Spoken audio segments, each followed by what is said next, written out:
Hello everyone, welcome to Deepak Sharma education channel. कैसे हैं आप सब? होप आप सभी अच्छे होंगे। आज मैं आपको एक नया टॉपिक कराऊंगा जो कि साइंस से रिलेटेड है। हाँ, मैं आपको एक चीज़ और बता दूं कि अब आप मेरे चैनल पे मैथ्स के साथ साथ साइंस के चैप्टर्स भी आपको देखने मिलेंगे। जैसे मैंने मैथ्स के अंदर आपको बेसिक्स क्लियर करवाए हैं, अब मैं साइंस के कंसेप्ट्स को भी लेके आऊंगा जो कि काफ़ी इंटरेस्टिंग होने वाला है, जिससे आप अपने साइंस के कंसेप्ट्स को भी क्लियर कर सकते हैं। आज हम जिस चैप्टर का बात करेंगे उस चैप्टर का नाम है metals and non metals. Metals and non metals जो चैप्टर है वो आपको लोअर स्टैंडर्ड्स में और हाईयर स्टैंडर्ड्स में भी देखने को मिलता है, जिसके अंदर हम लोअर स्टैंडर्ड्स के अंदर कुछ बेसिक टर्म्स ही पढ़ते हैं और हाईयर स्टैंडर्ड्स में कुछ बेसिक टर्म्स को एडवांस के फॉर्म में पढ़ते हैं और कुछ हाईयर स्टेप्स देते हैं। चलिए इस चैप्टर को हम लोग बेसिक से पढ़ते हैं कि मेटल्स और नॉन मेटल्स क्या होता है। मेटल्स और नॉन मेटल्स को पढ़ने से पहले हमें यह पढ़ना पड़ेगा कि एलिमेंट्स क्या है। आप सभी जानते हैं कि हर एक चीज किसी ना किसी सब्सटेंस से बनी हुई है, किसी ना किसी एलिमेंट से बनी हुई है। ठीक है, अभी हमारी बॉडी भी एलिमेंट से बनी हुई है। ठीक है, अब हम बात करें कि कितने एलिमेंट्स प्रेजेंट हैं, तो टोटल 115 एलिमेंट्स प्रेजेंट है। कितने एलिमेंट्स प्रेजेंट है? 115 केमिकल एलिमेंट्स प्रेजेंट है, जिसके अंदर और हर एक एलिमेंट्स के अंदर आप जानते हैं कि कुछ ना कुछ सिमिलैरिटीज होती हैं और कुछ ना कुछ डिफरेंसेस होते हैं। उनके जो सिमिलैरिटीज हैं और उनके जो डिफरेंसेस हैं वो डिपेंड करते हैं उनकी प्रॉपर्टीज के ऊपर। ठीक है, प्रॉपर्टीज के हिसाब से उन केमिकल एलिमेंट्स को डिवाइड किया गया है दो ग्रुप्स में। तो उन दो ग्रुप्स का नाम क्या है? Metals and non metals. Hope आपको पता चला होगा कि मेटल्स और नॉन मेटल्स कहां से आया। जो भी एलिमेंट्स है उनको किससे डिवाइड किया गया है? उनकी फिजिकल प्रॉपर्टीज के हिसाब से और उनकी केमिकल प्रॉपर्टीज के हिसाब से उनको दिखाई दिया है। तो कौन से हैं? Metals and non metals. एक और चीज मैं आपको बता दूं, मेटल्स और नॉन मेटल्स जो है हमारी डेली लाइफ में काफी ज्यादा यूज होते हैं। आपने देखा ही होगा कि मेटल्स आपको काफी ज्यादा देखने को मिलेगा। ठीक है, अभी मेटल्स को पढ़ने से पहले हमें क्या करना पड़ेगा? कुछ प्रॉपर्टीज पढ़ेंगे हम लोग, जैसे कि 3 प्रॉपर्टीज है, मेलिएबल, डक्टाइल और ब्रिटल। अब ये मेलिएबल, डक्टाइल और ब्रिटल क्या होता है, इसको थोड़ा सा डीप में पढ़ेंगे कि मेलिएबल और डक्टाइल क्या होता है।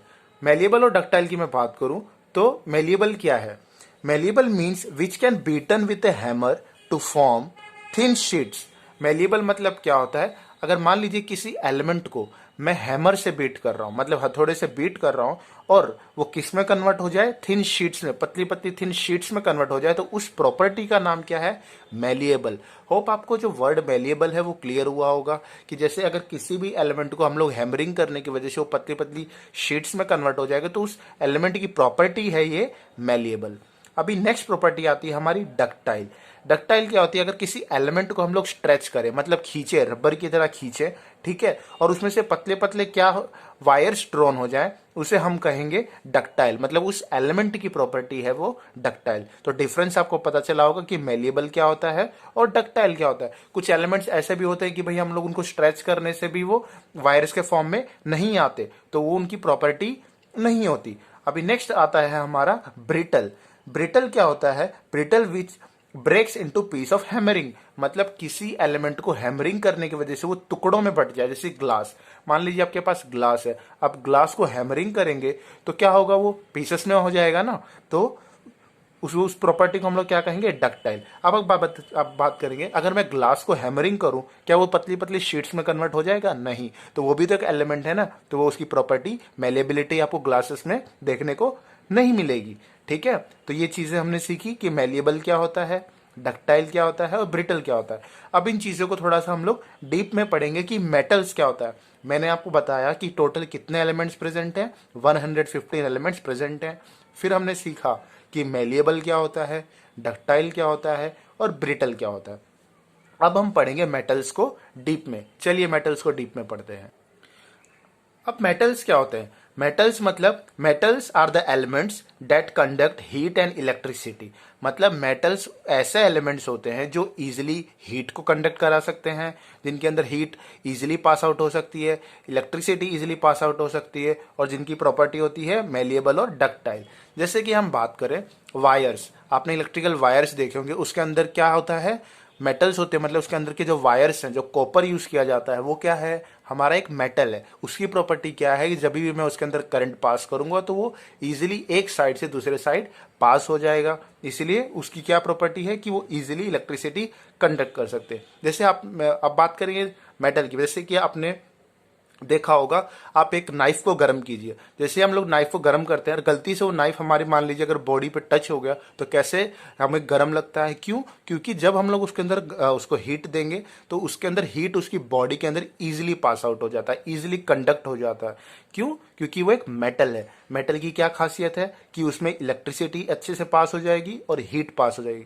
जो भी चीज उसमें पास आउट हो सकती है इजीली, उसको गुड कंडक्टर कहा जाता है। जैसे मेटल्स क्या होते हैं? गुड कंडक्टर ऑफ इलेक्ट्रिसिटी और गुड कंडक्टर ऑफ हीट। जैसे आप कुछ एग्जांपल्स देख रहे हैं आप मेटल्स की, आपको यहाँ दिख रहे होंगे, नेल्स दिख रहे होंगे आपके यहाँ पे, आपको नेल्स नजर, यहाँ पे देखिए नेल्स दिख रहे हैं आपको, ये सारे, ये नेल्स क्या है? आयरन मेटल से बनी हुई, मतलब कौन से मेटल से बनी हुई है? आयरन।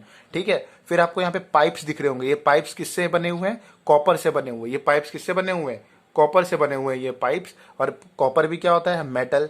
अब ये देखिए, ये आपकी ट्रॉफी देखा होगा ना आपने, क्रिकेट वगैरह, फिर कुछ भी प्लेस उसमें जो जो टीम जीतती है उसको हम लोग ट्रॉफी देते हैं, तो ये भी किससे बना हुआ है? मेटल से। पर ये कौन सा मेटल है? सिल्वर मेटल है।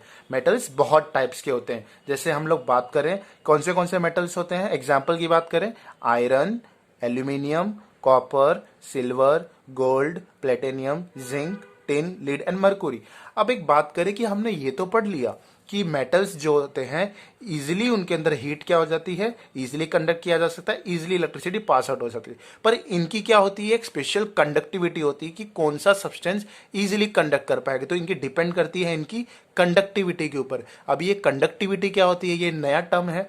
मतलब अगर किसी सब्सटेंस के अंदर इजीली करंट पास हो, स्पीड से मतलब जल्दी पास आउट हो जाएगा, मतलब उसकी कंडक्टिविटी ज्यादा है। जिसके अंदर इजीली पास आउट नहीं हो पाएगा, मतलब उसकी कंडक्टिविटी कम है, उसके अंदर क्या प्रेजेंट है? रेजिस्टेंस प्रेजेंट है। रेजिस्टेंस मतलब जैसे कि अब मैं एक बात करूं, मान लीजिए एक दरवाजा है, दरवाजे के अंदर अब मैं बोलूँ कि 2 पर्सन को यहाँ से एंटर होना है तो वो इजीली एंटर हो पाएंगे। अब मैं बोलूँ कि भाई तो यहाँ पे 200 पर्सन एक साथ एक ही टाइम पे एंटर होंगे, तो क्या वो हो पाएंगे? नहीं, उन्हें काफी टाइम लग जाएगा। तो वो मतलब हमारे जो कंडक्टर्स होते हैं उनमें से क्या पास आउट होते हैं? Electrons pass out. जो इजीली अगर इलेक्ट्रॉन्स पास आउट हो पाएंगे तो उसकी कंडक्टिविटी ज़्यादा है, अगर उसको टाइम लगेगा तो उसकी कंडक्टिविटी कम है। और एक और बात बता दूं कि जब भी करंट वायर में से पास आउट होगा तो उसके अंदर क्या होगी? हीट भी प्रोड्यूस होती है। क्यों? रेजिस्टेंस की वजह से। जितनी उसकी कंडक्टिविटी कम होगी उतनी ही उसके अंदर हीट ज़्यादा प्रोड्यूस होगी, और कंडक्टिविटी जितनी उसकी अच्छी होगी कि भाई इजीली करंट पास उसके अंदर रेजिस्टेंस कम होगा।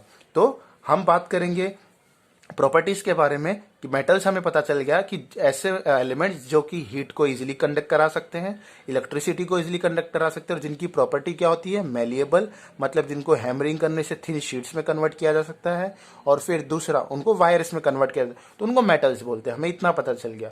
एक और प्रॉपर्टी होती है लस्ट्रस, शाइनी। आपने देखा होगा कि नए नए बर्तन जो मेटल्स के होते हैं वो कैसे चमकते हैं, बाद में उन पे अगर एयर के कांटेक्ट की वजह से उनकी जो शाइनीनेस है, लस्ट्रस है, वो कम हो जाती है टाइम के हिसाब से। पर नए नए मेटल्स आपने देखे होंगे चमकते होंगे।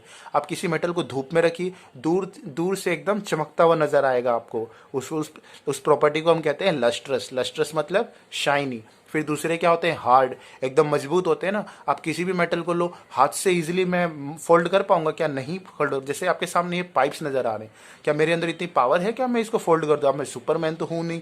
हाँ, टीवी वगैरह में तो आप देखते हो कि कैसे हाँ सब फोल्ड कर देते हैं। ठीक है।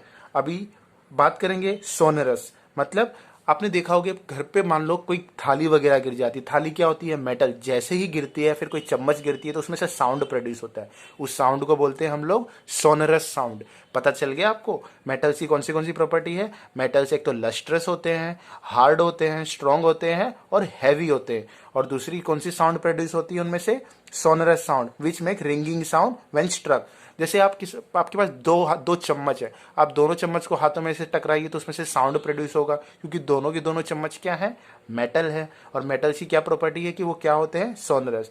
अभी एक और बात करेंगे हम बैंगल्स। जैसे आपने गोल्ड देखा होगा, गोल्ड भी क्या होता है? मेटल होता है ना। अभी आपके सामने ये दिख रहा होगा बैंगल्स। ये बैंगल्स किस मेटल से बने हुए हैं? गोल्ड। जो सोना होता है, जो गोल्ड होता है, वो भी क्या है? मेटल है। ठीक है। अभी जैसे मैं कंडक्टिविटी की बात कर रहा था, सिल्वर सिल्वर और कॉपर गुड कंडक्टर है, उनकी कंडक्टिविटी ज़्यादा है। अगर मैं गोल्ड में इलेक्ट्रिसिटी पास आउट करूं और मैं कॉपर में इलेक्ट्रिसिटी पास आउट करूं तो इजीली कौन कंडक्ट कर पाएगा? हमारा कॉपर। ठीक है। एक तो ये जो गोल्ड, अब गोल्ड के वायर्स आपने देखे हैं क्या कि किसी भी वायर के अंदर आप देखोगे बाहर तो इंसुलेशन होती है ताकि हमें करंट ना लगे, पर अंदर कॉपर के वायर्स देखे होंगे। कभी देखा क्या इसके अंदर सोने के वायर? क्योंकि गोल्ड काफ़ी महंगा होता है। ठीक है। होप आपको पता चला होगा कि मेटल्स क्या है, मेटल्स का कंसेप्ट क्लियर हुआ होगा। और एक और बता दूं, मेटल्स क्या होता है? Metals are the elements which form positive ions while losing electrons. ठीक है। अब ये देखिए, मेटल्स कौन से एलिमेंट्स होते हैं? Metals are the elements which form positive ions while losing electrons. मतलब मेटल्स ऐसे एलिमेंट्स होते हैं जो कि क्या करते हैं? पॉजिटिव आयंस फॉर्म करते हैं। कौन सी आयंस फॉर्म करते हैं? दो टाइप की आयंस होती है ना, आपको पता होगा। ड्यूरिंग केमिकल रिएक्शन के दौरान मेटल क्या फॉर्म करेंगे? Positive ion by losing electron. Electrons को लूज करने की वजह से, डोनेट करने की वजह से, लूज करना मतलब डोनेट करना, उसकी वजह से उन पर क्या फॉर्म होता है? पॉजिटिव आयंस फॉर्म होते हैं। उस ऑब्जर्वेशन की वजह से हमें पता चला कि मेटल्स जो होते हैं ऐसे एलिमेंट होते हैं हाइड्रोजन को छोड़ के विच form positive ions by losing electrons. Electrons को लूज करने की वजह से उन पे क्या फॉर्म होता है? पॉजिटिव आयंस फॉर्म होते हैं। जैसे कि हम बात करें एल्यूमिनियम। एल्यूमिनियम ऐसा मेटल है जो कि क्या फॉर्म करता है? पॉजिटिव चार्ज फॉर्म करता है इलेक्ट्रॉन्स को लूज करने की वजह से। और मेटल्स को क्या कहा जाता है? मेटल्स को इलेक्ट्रोपॉजिटिव एलिमेंट्स भी कहा जाता है। क्यों? क्योंकि वो पॉजिटिव आयंस फॉर्म करते हैं इलेक्ट्रॉन्स को लूज करने की वजह से। तो आप होप आपको पता चला होगा कि मेटल्स क्या होते हैं, मेटल्स की प्रॉपर्टी हमने देखी, मेटल्स की टाइप्स देखे हमने, और मेटल्स की एक नई चीज़ भी हमने सीखी कि मेटल्स क्या होते हैं? पॉजिटिव आयंस फॉर्म करते हैं इलेक्ट्रॉन्स लूज करने की वजह से। एक और चीज़ बहुत इंपॉर्टेंट है, ये most abundant metal in the earth crust is aluminium. सबसे ज़्यादा अर्थ पे पाया जाने वाला कौन सा एलिमेंट है? हमारा एल्यूमिनियम, मोस्ट अबोरेंट मेटल। ठीक है। जैसे मैंने आपको मेटल्स के बारे में बताया, अब नेक्स्ट टॉपिक में, नेक्स्ट वीडियो जो अब आएगा इसका, उसके बारे में मैं आपको बताऊंगा नॉन मेटल्स के बारे में। अगर आपको ये वीडियो अच्छा लगा हो तो प्लीज़ लाइक कर दीजिए और शेयर कर दीजिए ज़्यादा से ज़्यादा स्टूडेंट्स के साथ। अगर आप मेरे चैनल पे नए हैं तो प्लीज़ सब्सक्राइब कर दीजिए। Thank you for watching my video.